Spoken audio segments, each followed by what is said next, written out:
Saudi Arabia and Iran are now in almost open combat. Yemen, Syria, Iraq, Lebanon.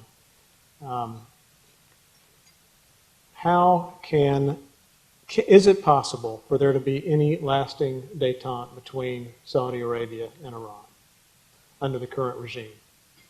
Not under the current regime, that's for sure. So never can't do it. Look, the minute the regime took over in Iran, Khomeini's first word was to challenge the legitimacy of the Saudi royal family to be the custodians of the holy mosques. It was a challenge that was issued back in 1979. At first, the Saudis didn't do much. The pilgrims were coming to Mecca. They had to pretty much downplay all the sort of animosity or aggression until recent years, and particularly the last couple of years, where I think the gloves are now visibly off. What led to this?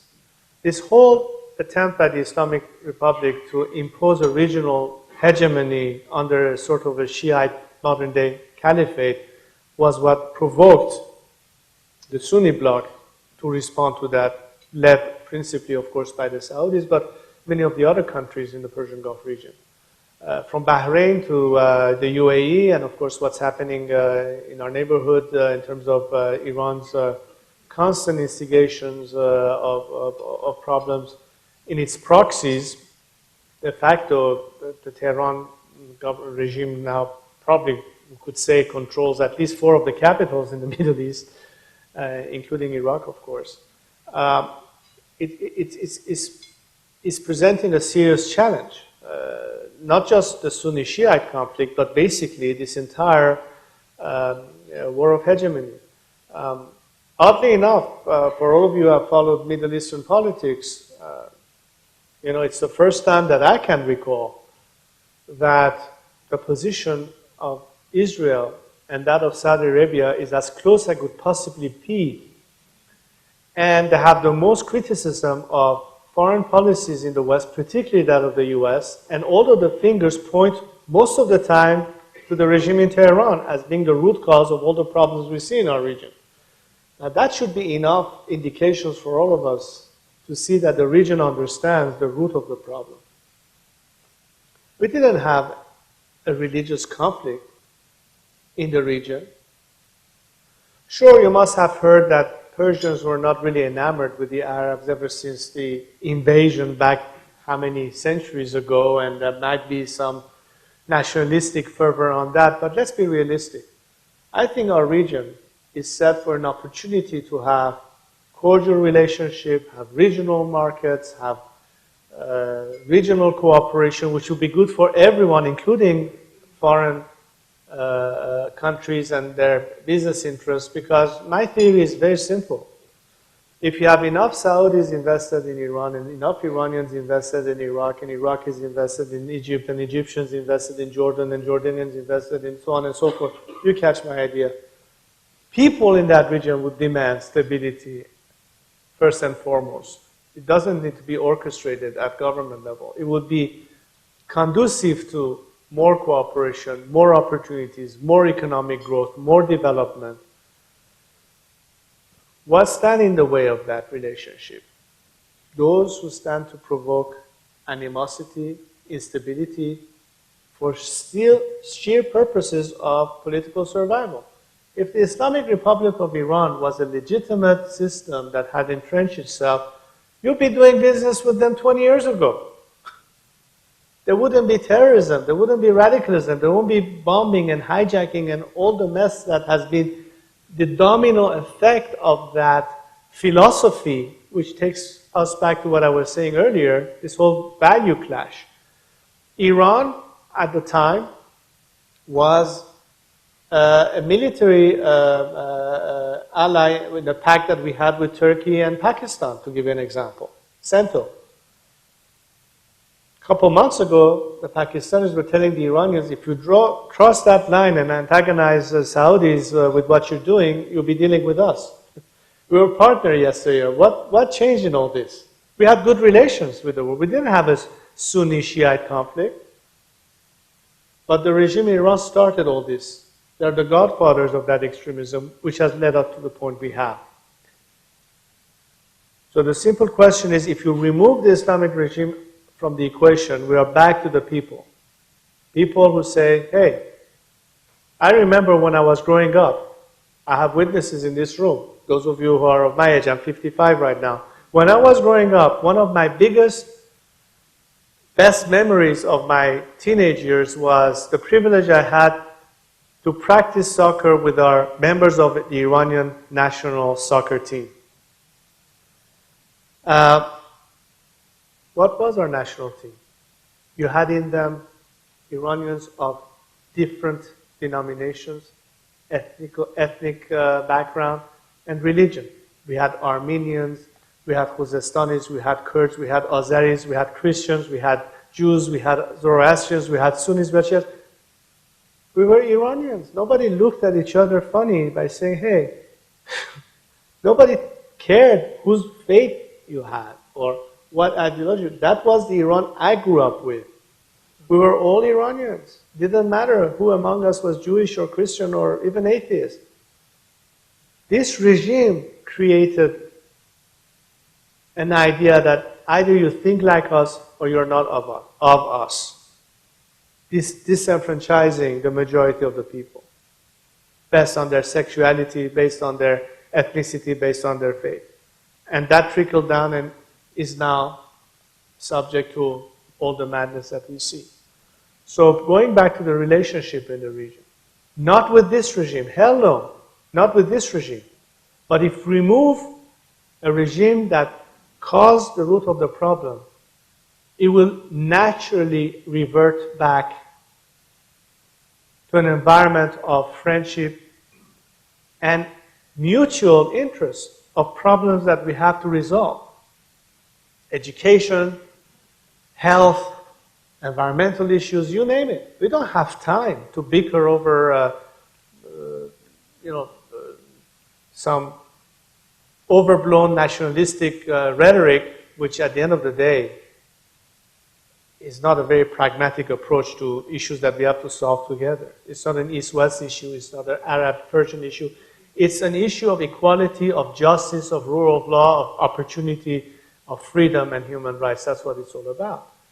And I don't think the rules of the game will change whether you're in Cairo, in Riyadh, or in Tehran if it's left to the people. And that's going back to that point. I think, and I know this, I'm not just theorizing here, I know people of that region. I'm in contact with people of that region. I talk to Saudis and I talk to people in UAE or in Bahrain or in Egypt or in Jordan or Israel or Turkey or Pakistan, you name it. And I think the majority think like we do, like I do. It's just a matter of getting that opportunity to prove it. And we need to put that machinery into place. Some of it depends on getting a lot of support and have a long-term strategic plan as opposed to only calculating on short-term issues. We cannot resolve the problems of that region if we think short-term. We have to have a long-term strategy based on principles that will not change regardless of the circumstances. There are some core issues that we need to stick to. And I think it's a case in point as we speak, and tonight some of you, like myself, would like to catch up with the debates to see what's going to happen. I'm very curious about it because, let's face it, the foreign policy that this country will have, regardless of who ends up in the White House a few months from now, is going to be critical. And whether or not there's an understanding of what we're talking about, I think is key, and I hope to be able to convey as much as I can into that message to make sure that we are not missing a beat here. And I think at some point, well beyond sitting back and being passive about whoever are the decision makers, let them deal with it. I urge you to be involved. This dialogue has to be across the board. Today, we benefit from a circumstance that did not exist at the time I was growing up. I remember the first message I sent from Cairo after my father had just passed away with an old telex machine. You can hardly even find it in the Smithsonian this day and age. There were no cell phones, there were no Instagram or Twitter or what have you, or Bluetooth communications. Today, we have the means to communicate, to find out about each other. And by God, we better use that means to understand How can we be impactful? But that's very much to our point. I think if we dig deeper, we will see that the animosity is not between the people. Let's talk about that, because one thing I know from my time in the Middle East is that nobody knows anything about people in the Middle East by watching television in the United States. What does the Iranian That's the problem with reality TV, unfortunately. Yeah. The Housewife of Atlanta have better viewership. You referred to the man in the street. What does, and I'll ask you to generalize here, what does the Iranian man in the street think about the United States? They have a great deal of admiration because they know how life is here, and if they could bail out of Iran, it would be the first country they would like to come to, because they understand that in this country, when there is a guarantee under the Constitution of freedom of religion or faith or what have you, it's something that they are eager to have back home. They want to have America back in Iran and not to have to migrate to America because they can't live in Iran anymore. They appreciate the values, they appreciate the opportunities and the standards and principles that has made this country, one of the greatest democracies on the planet. And the problem is that they don't see that translate into the actual policies that U.S. governments have embarked on ever since the change that happened in Iran in 1979.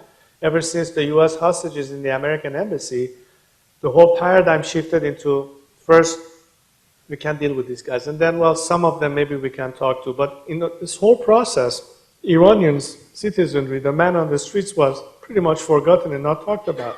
If you ask members of your own media who have to travel in Iran to report something, most of them will tell you that it's a conditional access.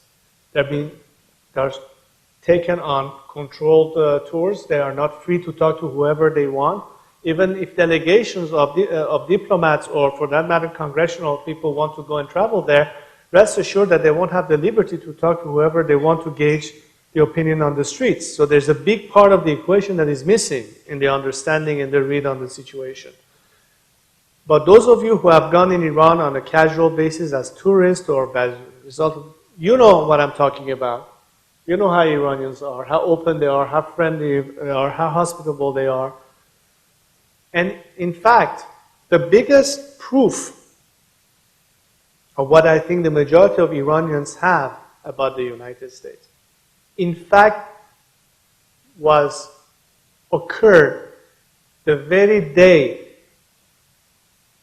of that tragic attack in New York and Washington on September 11th. While many of the countries that are supposedly your allies had people celebrate on the streets, Iran was the only country where people held candlelight vigil in sympathy and support for the victims of that horrendous attack.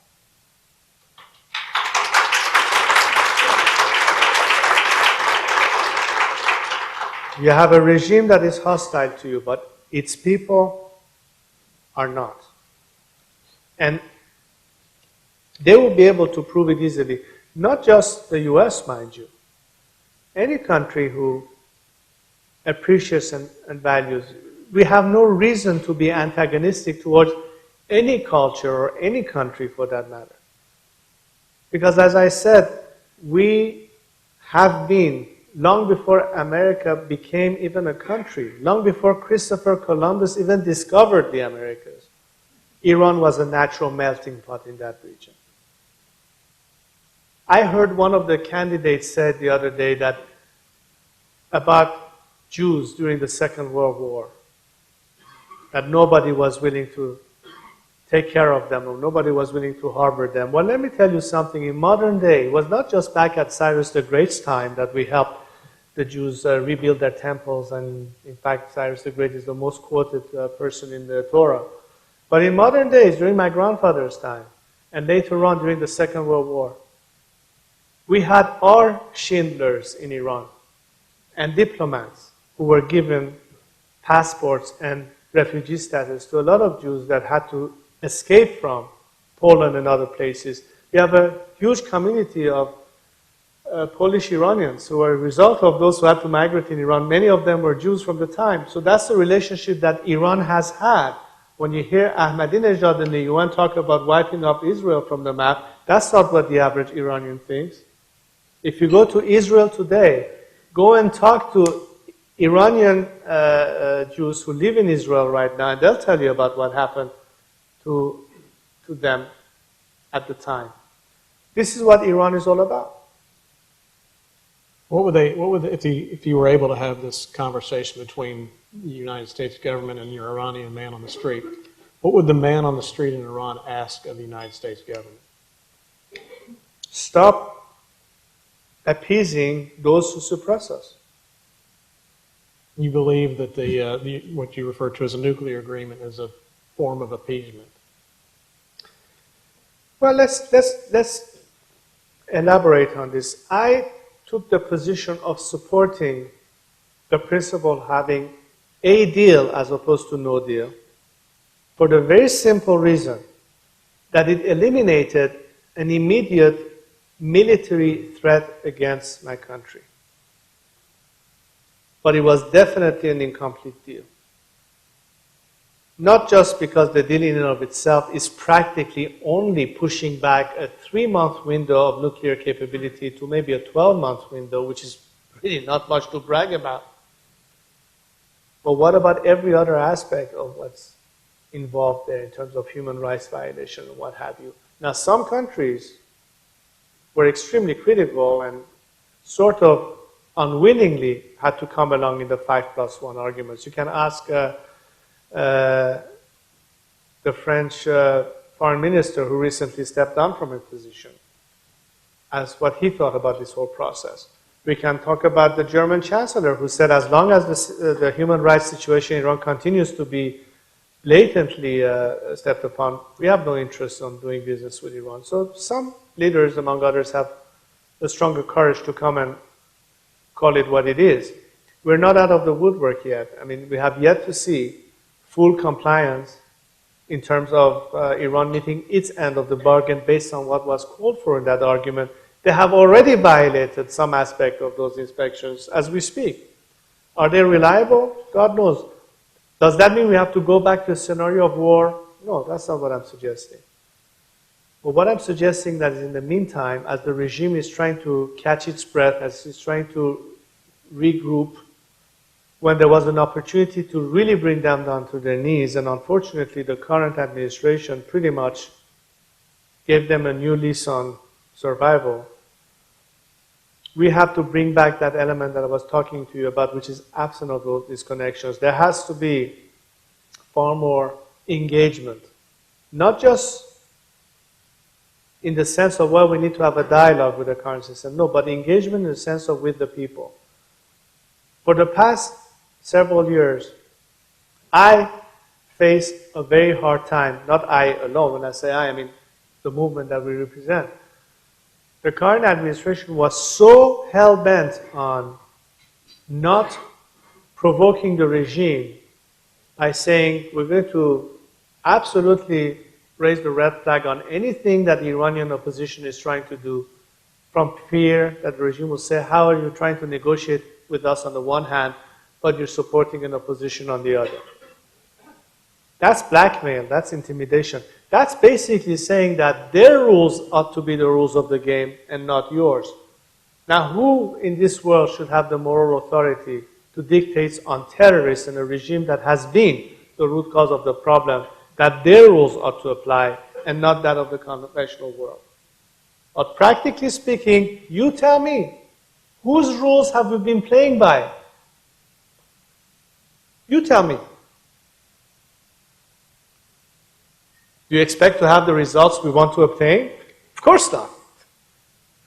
So that has to change.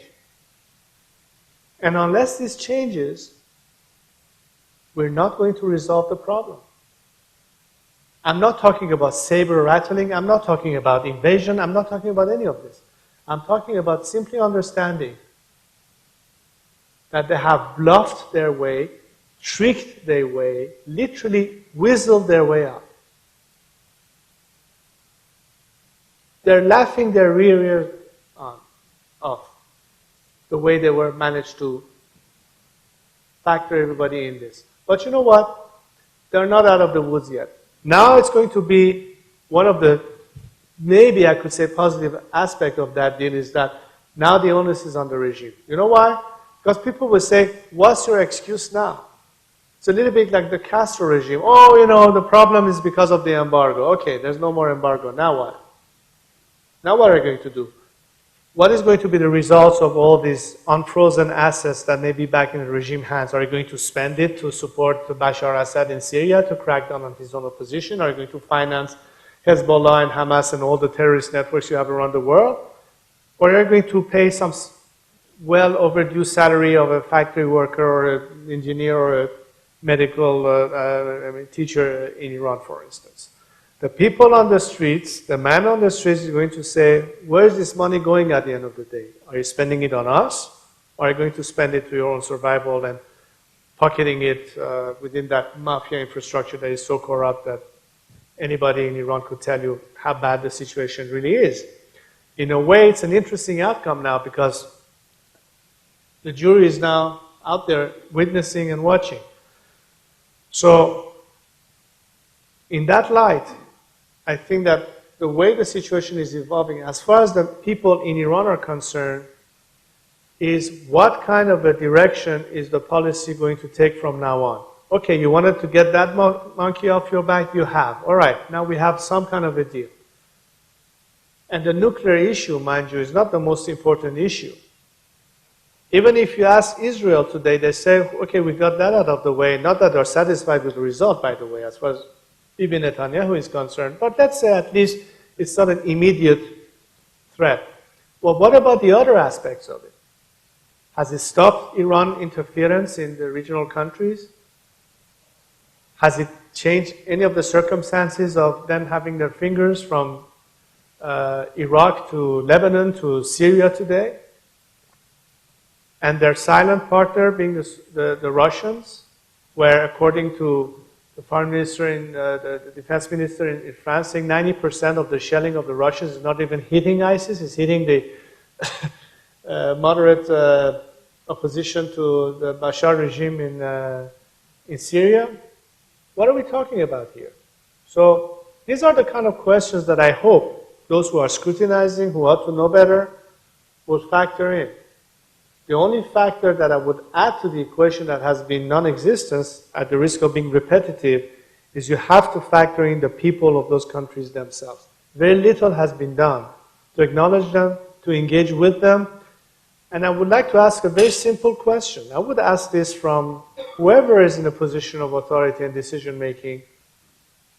As a member of the Iranian opposition, someone who obviously is fighting the current regime in Iran, I have never, ever asked any foreign government, America, France, Germany, you name it, to cease and desist from having a dialogue with the current regime. I understand the need for it,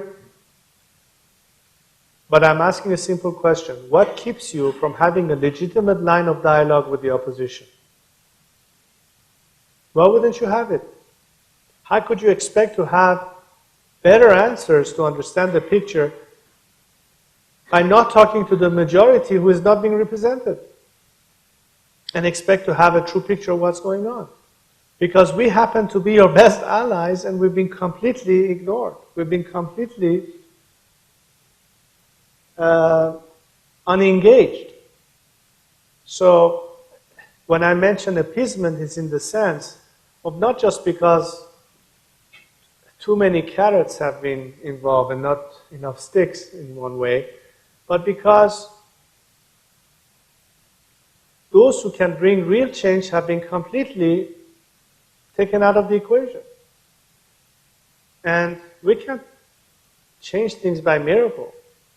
We cannot sit there and hope for the best without having any tangible means of implementing change at the street level.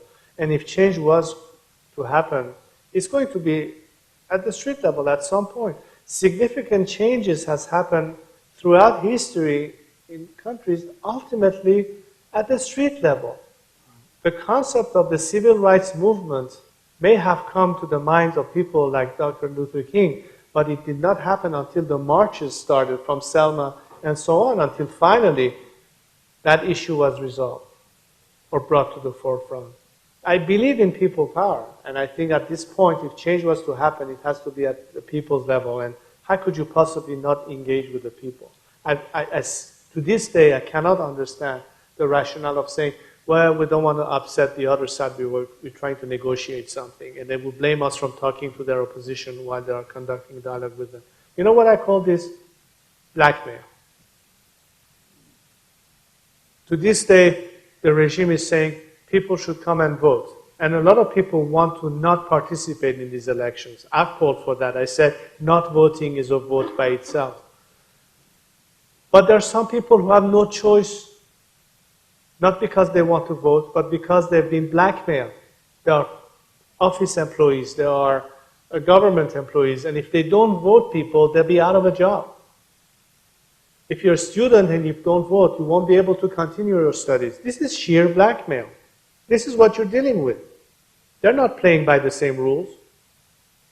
So that has to change, whether it's at government level or all the way down. And that's the biggest missing element and the reason why the status quo has prevailed, in my opinion. Let's do one thing. Your answers are a lot longer than my question. I'm sorry, I've been long-winded. We promised some questions from the audience. Let's take a few, and then we'll let everybody go home. But is there a microphone? How are we doing this? There is a microphone. So if you want to ask a question, if you would stand up and introduce yourself and then ask your question, that would be great. There's one back there. The countries, Can you use the mic? yeah, the countries surrounding Iran, Pakistan, Russia, Israel, have nuclear weapons. If you were the de facto Shah, not just the de jure Shah, wouldn't you want to have nuclear weapons also if the other countries around it? And what is the realistic hope of us keeping in the long term Persia from not having nuclear weapons? It just doesn't, I don't see the logic of us being able to, in the long term, keeping such a powerful civilization, powerful country, who is surrounded by countries with nuclear weapons, from having them themselves. Well, I'm completely against nuclear weapons for the simple reason, and there are several, that first and foremost, I think Iran benefits from a natural advantage in the region in terms of its strategic depth, in terms of its natural resources, in terms of its polity. And by going nuclear in a military sense, we are opening the Pandora's box of everybody else committing to it, and we will lose that edge in terms of having an equalizer that will make us lose that advantage. That doesn't make sense in a strategic way. Back at the time that Iran was contemplating nuclear energy, some of our scientists went to my father and said, listen, we know the Pakistanis are building a bomb. Should we not consider developing a military program? To which my father answered at the time, what would be the point? Suppose we have a few dozen missiles. We're not going to be able to stop over 3,000 Soviet missiles, which was at the time, strategically speaking, the only real threat that Iran was facing. And as far as the only belligerent to Iran under Saddam Hussein, we were able to contain that by a conventional military.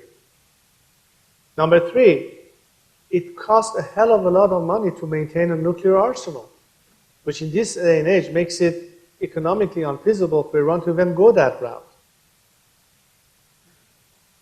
And well beyond just the military aspect of it and contributing to the proliferation issue rather than reversing that, I'm thinking that as an Iranian citizen, forget about all that patriotic or nationalistic rhetoric. Will I feel comfortable sleeping at night knowing that half a dozen countries in the region that are not quote-unquote democratic have potentially a missile aimed at me? Would I sleep better at night? Because that will guarantee, if we were to build an arsenal to have everybody else do the same. That doesn't make sense, does it? And even on the civilian aspect, I have a lot of questions of whether or not today it is feasible for Iran to even go that route. Iran is a natural country for renewable energies. Solar is being one. we could be a net exporter of solar energy, enough to cover, and in the meantime, in transition, I think Iran has enough natural gas to provide us with the necessary transitional energies until we can go in a different path. Iran is a seismic country. We don't have too many regions that are low in population with access to water to sustain a serious plan and depends on which technology. Japan had the best technology, and we saw what happened about 4 or 5 years ago. We're dealing with Chernobyl level technology right now. Are we going to rely on that? So, you know, you're opening a, a can of worms talking about nuclear with me, but I tell you that I have no reason to justify that it is in Iran national military defense to go nuclear. We'll end up having far more problem going that direction than skipping that and hoping that so far as Pakistan and India are concerned, and whatever acts they have to grant between themselves, that's a pretty much isolated issue. And tactical nuclear weapons that Israel has in self-defense is not a military threat to Iran, and Iran's relationship with Israel will be back to normal once the regime changes in Iran, so we don't even have to go that direction. And most of the countries in the Persian Gulf, we know that they can have a reliable, solid, friendly partner in the neighborhood as opposed to watch each other's move on our military advances. Because I think we need to expand most of our resources to what is sorely needed in terms of social needs and what our societies will have to be able to benefit from. I'd rather have Iranians have free education and free health and no nuclear missiles than the other way around, if you ask me. Let's tell you what, sorry, but let's take one more. And we're sorry we run over tonight, but I hope you've enjoyed the remarks. So one would be fine. Yeah, I would, Helmut Ludwig, I would like to come back to your point before, Sunni Shia. You mentioned in the current status, hardly possible to have their coexistence. Still, that's the current status.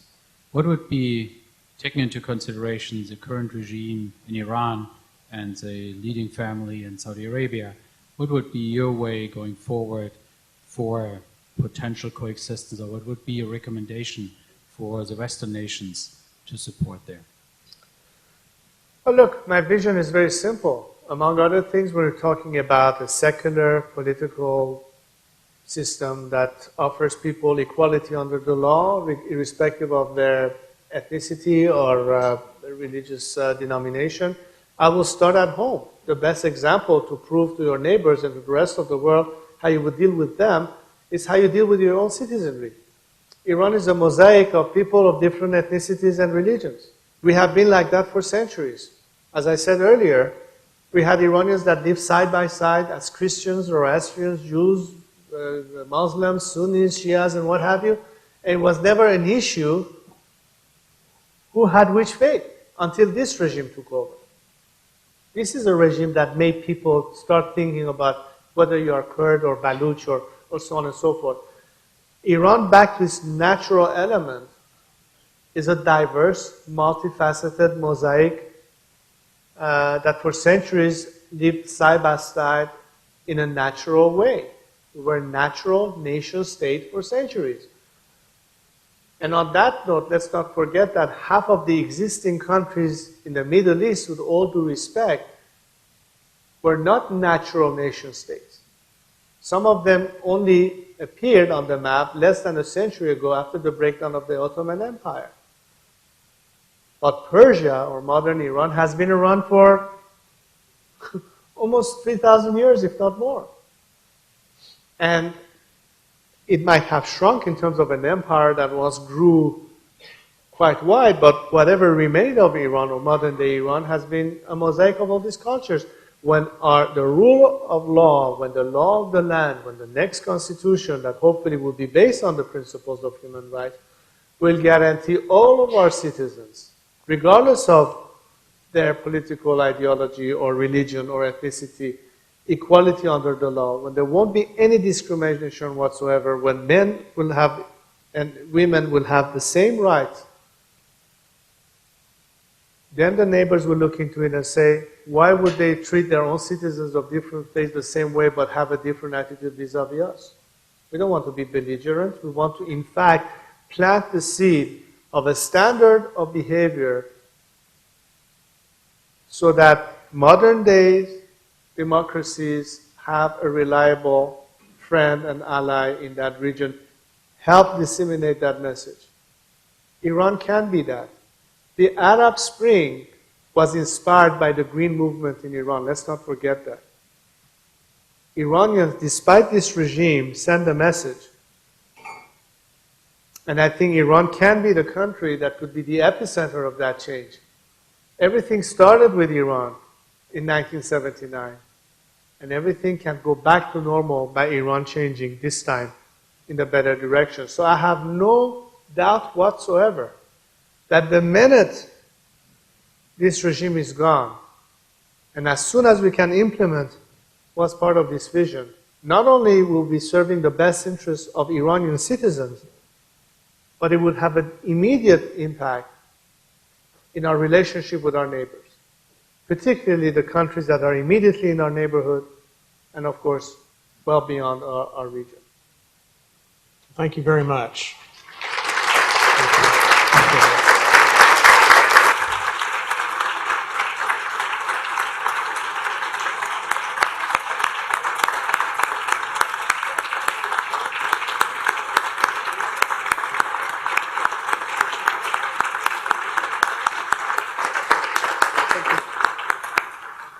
As a special thank you and recognition for your presentation and being here with us tonight, I'd like to present you with this Tiffany bowl. It's inscribed with the logo of the DCFR and today's date as a remembrance of your presentation to us. And we want to thank you again. Thank you very much. Thank you, sir. Thank you. I'll take a photo now.